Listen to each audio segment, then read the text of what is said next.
नमस्कार श्रोताओं, कार्यक्रम आपकी बात लक्ष्य के साथ में आप सभी श्रोताओं का स्वागत है। और आज एक नए विषय पर हम आपके साथ फिर से हाजिर हुए हैं और आपसे परिचर्चा करेंगे। श्रोताओं, ये आज का खास कार्यक्रम हमारे उन युवाओं के लिए है जो अपनी ज़िंदगी में कुछ करना चाहते हैं और एक नए मुकाम को हासिल करना चाहते हैं। जी हाँ, आज के स्टूडियो में हमारे बीच उपस्थित हैं निवाड़ी के जाने माने सर। जी हाँ, सर ही कहेंगे क्योंकि वो शिक्षा देते हैं। जी हाँ, राजन सर जी। हमारे जो सारे बच्चे हैं जो पढ़ते हैं कोचिंग, वो आशा है सभी इनके नाम से जाने माने होंगे। तो आज हम उनसे उनकी ज़िंदगी के बारे में और वह किस प्रकार से अपने बच्चों को ट्रेन करते हैं, किस प्रकार से एजुकेशन करते हैं, इन सभी विषयों के बारे में आप सभी की मुलाकात उनसे करवाएंगे। साथ ही साथ हम उनका रेडियो लक्ष्य में उनका बहुत बहुत स्वागत करते हैं। सर, आपका हमारे स्टूडियो में बहुत बहुत स्वागत है। तो सर, हमें आपसे मिलकर इतनी खुशी हो रही है कि आप देख ही सकते हैं और कुछ कहा नहीं जाता है। तो सर, ये जो आप इतने अच्छे मुकाम पर पहुँचे हैं, इससे जुड़ी हुई बातें हम आपसे करने वाले हैं। सबसे पहले हम आप एक बात जानना चाहेंगे, जैसे कि हमारे निवाड़ी ज़िले में रेडियो लक्ष्य का उद्घाटन हुआ है, तो इसके बारे में, इस मंच के बारे में आपका क्या कहना है? ये तो बहुत अच्छी बात है कि निवाड़ी ज़िला अभी हाल ही में बना हुआ है, तो इसका जो विकास डेवलपमेंट हो रहा है, इसके जो नज़रिए हैं, इसमें तरह तरह के का, जैसे आपने अभी जो लक्ष्य रेडियो स्टेशन खोला है, ये तो बहुत अच्छी बात है क्योंकि ये हमारा काफ़ी ऐसा क्षेत्र है जिसमें गांव किसान लोग जुड़े हुए हैं, मजदूर वर्ग भी हैं, सब लोग शिक्षित वर्ग भी हैं। तो सबके पास जो नज़रिया आपका इस माध्यम से पहुंचेगा, या हालांकि जो रेडियो स्टेशन है यहाँ तो रेडियो बहुत सारे लोग इस चीज़ को सुनते हैं और बहुत पसंद भी करते हैं। तो ये उम्मीद है कि ये हमारे हर गांव के बुजुर्ग किसान सबके पास पहुंचेगा। युवाओं को खासकर ये आजकल प्रेरित करने का बहुत अच्छा माध्यम भी है। और ये शिक्षा जो आप सच्ची शिक्षा को प्रसार करेंगे, ये तो बच्चों को जागरूक करने के लिए बहुत अच्छा तरीका रहेगा। बिल्कुल सर, बहुत ही अच्छी बात आपने हमारे रेडियो के दर्शकों और श्रोताओं के लिए आपने कही। साथ ही में अब हम आपसे अपनी परिचर्चा को जारी रखते हैं और आपसे कुछ सवाल जवाब पूछेंगे। तो सबसे पहले जैसे कि हम आपसे ये जानना चाहेंगे सर, वैसे तो सारे बच्चे आपको जानते हैं जो आपके साथ कोचिंग आपसे पढ़ते हैं और आपके मित्र गण भी हैं बहुत सारे। तो सबसे पहले हम आपके बारे में जानना चाहेंगे, जैसे आप निवाड़ी में LK राजन सर नाम से आप कोचिंग करते हैं, कंपटीशन क्लासेस करते हैं। तो आप क्या यहीं के हैं या और कहीं से, मतलब कहते हैं गांव से कहीं से हैं?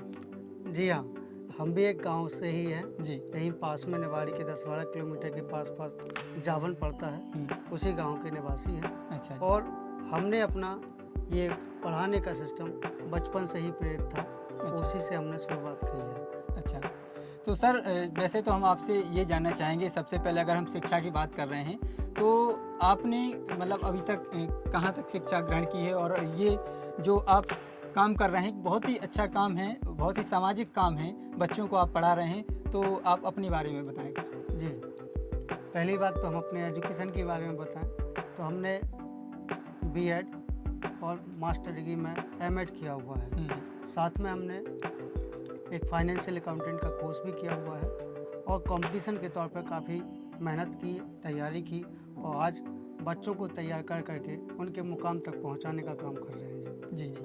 तो सर, ये जो आपने जैसे कि पढ़ा है, आज के ज़माने में अगर पूछा जाए और देखा जाए, हम देखते हैं कि हम पढ़ते हैं और सिर्फ अपने लिए पढ़ते हैं। पढ़ने के बाद एक लक्ष्य बन जाता है कि हमें बस सरकारी नौकरी मिल जाए और हम एक अच्छी पोस्ट पर पहुंच जाएं और बस हमारा परिवार सेटल हो जाए। लेकिन आपने इतनी पढ़ाई की और इतनी मेहनत की और एक अच्छा ज्ञान होते हुए भी आपने ये कोचिंग की लाइन क्यों स्टार्ट की, इसके बारे में आप हमें बताएं। ये तो बहुत अच्छा क्वेश्चन है।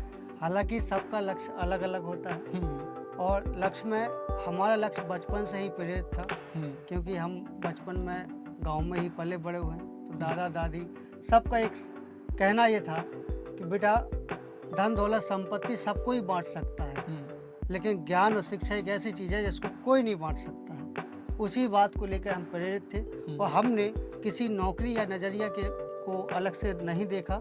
हमने केवल यही सोचा है कि हमको केवल काबिल बनना है और काबिल, इतना काबिल बनना है कि ताकि हमें कोई कहीं से भी बांट ना सके। और इसीलिए काबिल बनने की कोशिश में हम हर यही प्रयास करते हैं कि हमारे क्षेत्र का हर युवा काबिल होगा तो नौकरी और हर सुविधाएं उसके पास होंगी, हर समस्या का समाधान उसके हाथ में होगा।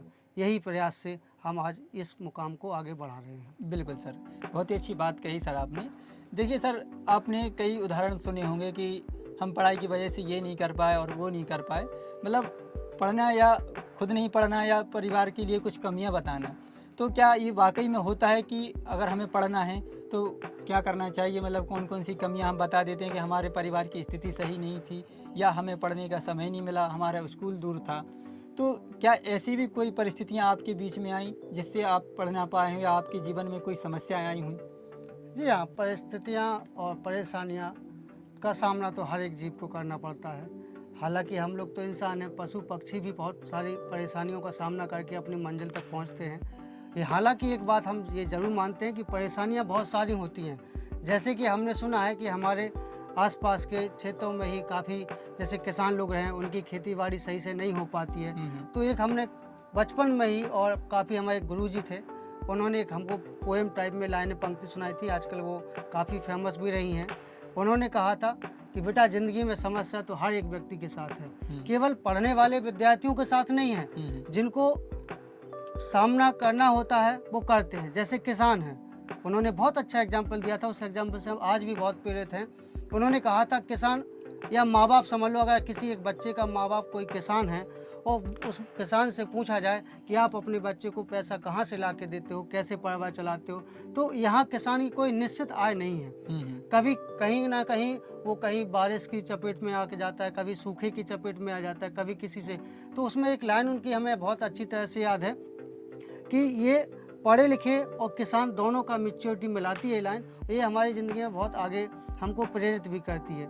शुरू में एक गाना रहता है, वो जैसे कोई लड़का पढ़ता है, बहुत ज़्यादा पढ़ता है, कभी कभी पढ़ाई से इतना निराश हो जाता है कि वो सब कुछ पढ़ाई छोड़ के भागना चाहता है।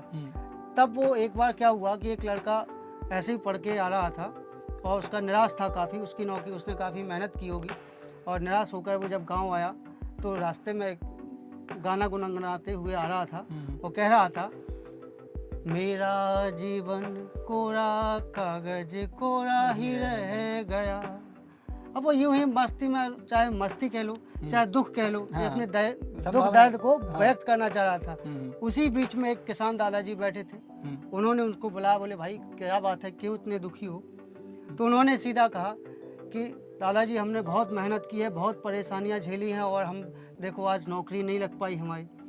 तो दादाजी बोले, क्या तुम्हारी ही लाइफ में परेशानियां हैं? अगर हम परेशान होकर खेती करना बंद कर दे तो खाओगे क्या? तो बोले, बेटा तुम अपनी लाइन के साथ हम अपनी लाइन भी जोड़ेंगे।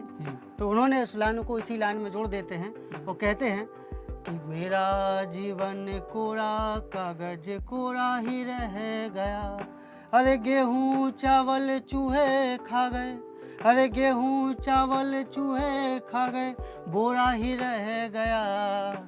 तो ऐसा नहीं है, अगर हर व्यक्ति कोशिश करके, ये कोशिश तब करने की छोड़ता है जब वो कहीं ना कहीं वो अपने मार्ग से भटक रहा होता है, जब कहीं ना कहीं उसको अपने कॉन्फिडेंस और लक्ष्य पर ध्यान ना लगा पाना और अन्य किसी चीज़ों से व्यथित होकर परेशान वहाँ होता है। हालांकि कोशिश उसको ये करनी चाहिए कि जो लक्ष्य हो वो सॉलिड हो, और उसके लिए कुछ भी कोई भी कठिनाई हो उसका सामना उसको डट के करना चाहिए। बिल्कुल सर, बहुत ही अच्छी बात आपने कही कि हमें लक्ष्य के प्रति डटकर सामना करना चाहिए।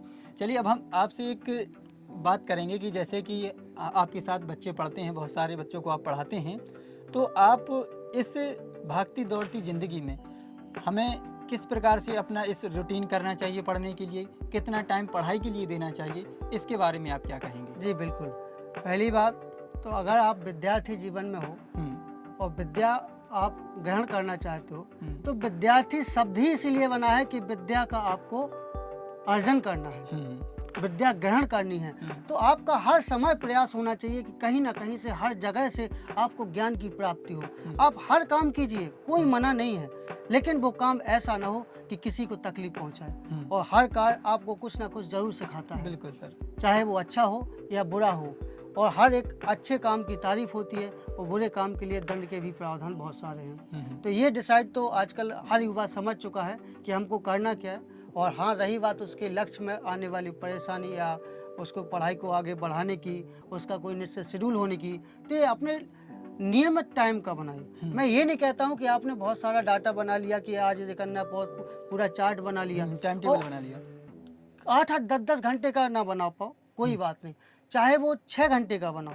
डेली रूटीन अगर आप 6 घंटे का बनाते हैं तो मैं कहता हूँ वो 5 घंटे का बनाओ, लेकिन 5 घंटे वो पर डे के होना चाहिए, किसी भी दिन छुट्टी नहीं होना चाहिए उसकी। अगर आप ऐसा करते हैं तो सफलता आपको निश्चित प्राप्त होगी। अगर आप ज़रा से भी अगर सोचे कि नहीं आज का कल काम कर लें तो ज़िंदगी कब बीत जाएगी पता नहीं चलेगा। जी जी, बिल्कुल, बहुत ही अच्छी बात सर आपने बताई कि हम जितना भी टाइम सुनिश्चित कर रहे हैं उसको पूरा टारगेट करें। जितना अगर आपने बताया, सर ने कहा कि 6 है, अगर आप उसको 5 भी करें लेकिन पर डे रूटीन से करें, तो ये बहुत अच्छी बात बताई। अगर ज़िंदगी में कुछ करना है तो रूटीन बहुत ज़रूरी है। बिल्कुल सर, आप इसके बाद हम पूछना चाहेंगे, जैसे कि आप कोचिंग कर रहे हैं, आपके पास तमाम प्रकार के बच्चे आते होंगे। जी कोई बच्चे होशियार भी हैं, जी कोई पढ़ाई में कमज़ोर भी हैं, और हमारे यहाँ का बुंदेलखंड का क्षेत्र है। जी तो इस क्षेत्र में जो कमज़ोर बच्चे आते हैं, बुंदेलखंड के बच्चे हैं, तो इनको आप कैसे ट्रेन करते हैं? उनको क्या टिप्स देते हैं कि किस प्रकार से वो और बच्चों के साथ में आ पाएँ? जी,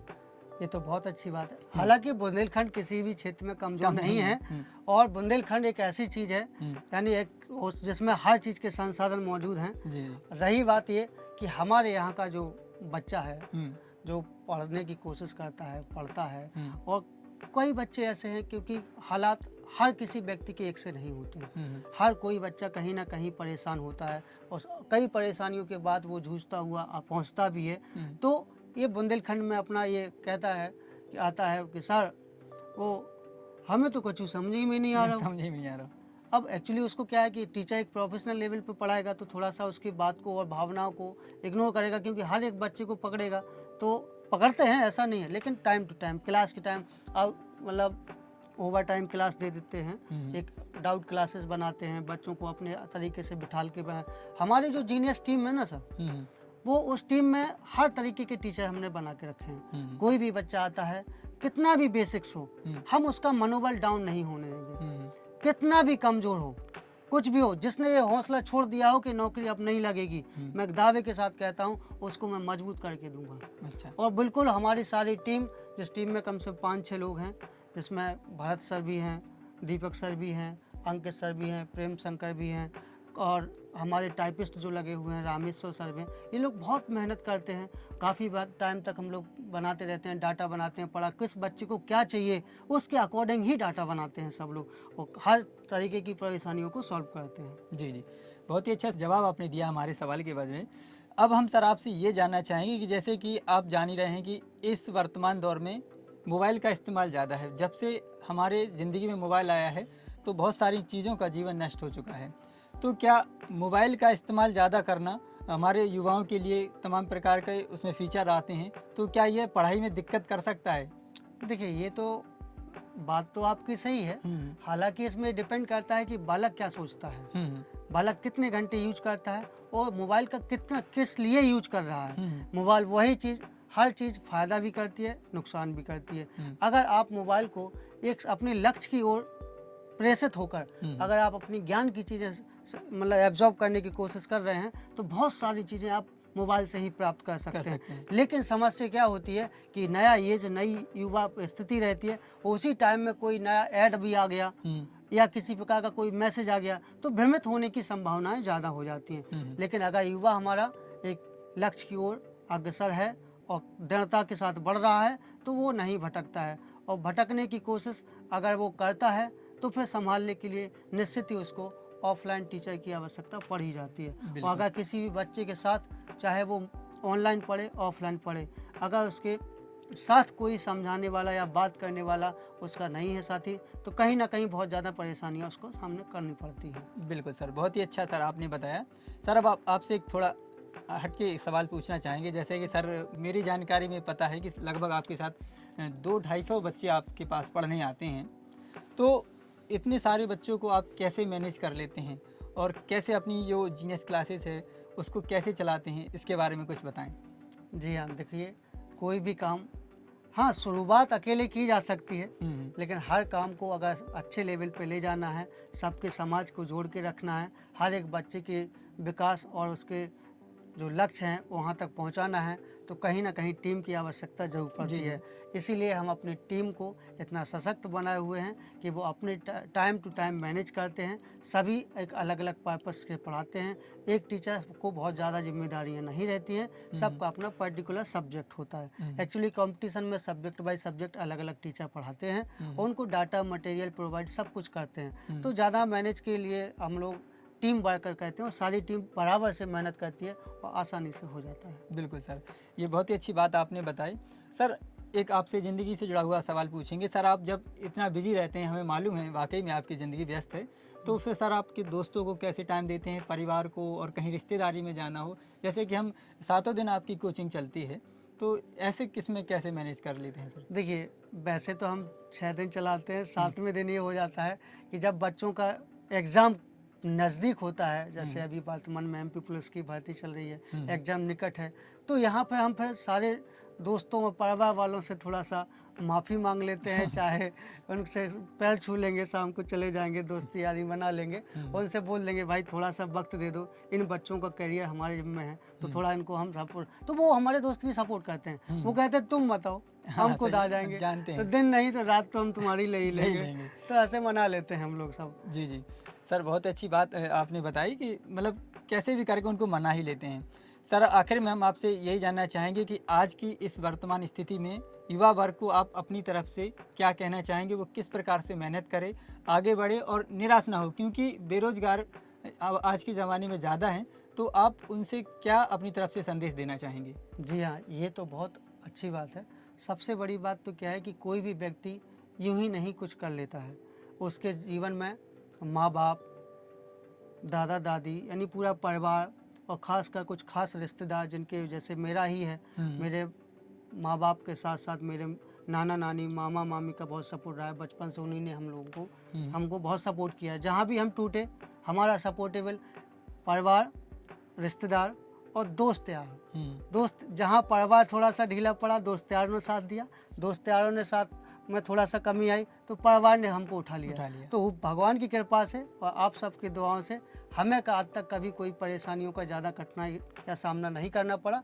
बाकी ये छोटी-मोटी परेशानियाँ आती हैं और हम सब मिलके एक टीम के साथ, एक अपने परिवार के साथ, और हमारा जो कोचिंग है जीनियस क्लासेस, वो एक कोचिंग क्या पूरा परिवार जैसा ही है। हम अपने बच्चों के साथ ही कभी कभी खेल भी लेते हैं, कभी डांट भी देते हैं, कभी पढ़ाई भी कराते हैं। ऐसा नहीं है, हर चीज़ चलती रहे। जी। लेकिन बस एक चीज़ है कि बच्चों को लक्ष्य से भ्रमित ना हो पाए, इस पर ज़्यादा हम लोग फोकस करते हैं। यही कारण है कि हमने कम टाइम में काफ़ी ज़्यादा सफलताएं दिला पाई हैं। बच्चों को फोकस कराना बहुत ज़रूरी है, क्योंकि एक तो क्या होता है अपने बुंदेलखंड क्षेत्र में बच्चों का जो टारगेट होता है वो एक निश्चित नहीं हो पाता है।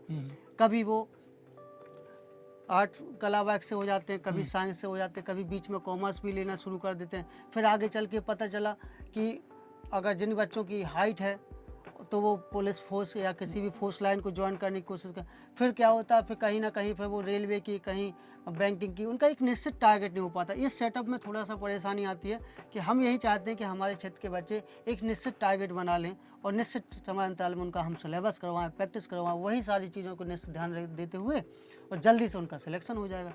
लेकिन होता क्या, कभी ये टाइम ये पैटर्न, ये एक्चुअली क्या होता है कि थोड़ा सा एक भ्रम सा हो जाता है बच्चों को।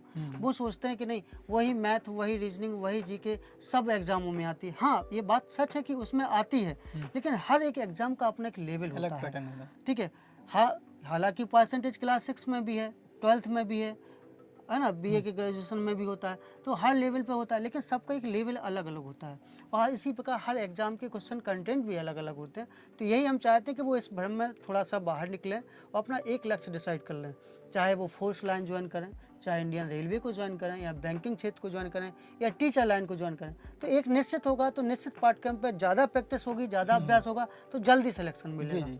और कहीं ना कहीं आप भ्रमित होंगे तो टाइम लग जाता है, फिर बिल्कुल। सफलता मिलेगी अगर वो डटा रहे तो सफलता तो मिलती है, लेकिन जब कभी बस ये होता है वक्त ज़्यादा लग जाता है। वक्त ज़्यादा लगता है। तो सर, बहुत ही अच्छी बात आपने हमारे रेडियो के माध्यम से हमारे नए युवा वर्ग को दिया है कि हमें जो भी टारगेट करना है वो एक करें, मन को भ्रमित ना करें। तो सर, अंत में हम आपसे यही कहना चाहेंगे कि रेडियो लक्ष्य के माध्यम से आप युवा वर्ग को क्या कहना चाहेंगे, अपनी तरफ से क्या संदेश देना चाहेंगे? पहली बात तो हम अपने इसी लक्ष्य रेडियो को ही धन्यवाद देना चाहते हैं, जो हम अपने आसपास के क्षेत्र जिसका हम विकास के लिए एक तरह से कोशिश कर रहे हैं कि हमारा क्षेत्र हर क्षेत्र में अव्वल रहे। हमारे युवाओं को ये संदेश जो आप पहुंचा रहे हैं, ये तो हमारे लिए बहुत अच्छी बात है, और हमारे युवाओं को समय समय पे आप जागरूक भी करते रहेंगे तो इससे तो और अच्छा है कि अब हमारा क्षेत्र का, गांव का जो भी बच्चा होगा वो पढ़ाई से वंचित नहीं रहेगा। हमारा यही प्रयास रहेगा कि हर एक बच्चा कोशिश करे, हम सब साथ हैं उसके। जी जी, तो बहुत ही अच्छी अच्छी बातें आपने हमारे साथ की, और अपना इतना कीमती समय दिया, अपनी क्लासेस को छोड़कर आप हमारे बीच में आए, तो सर आपका बहुत बहुत धन्यवाद। आपका भी साहब। तो श्रोताओं, ये थे हमारे बीच LK राजन सर, जो कंपटीशन क्लासेस करते हैं निवाड़ी में। अगर आप भी इसी प्रकार से हमारे रेडियो पर आना चाहते हैं, अपने मन की बात कहना चाहते हो, आप हमारे रेडियो लक्ष्य के कार्यक्रम आज की बात लक्ष्य के साथ में शामिल हो सकते हैं। तो सर आपका बहुत बहुत धन्यवाद।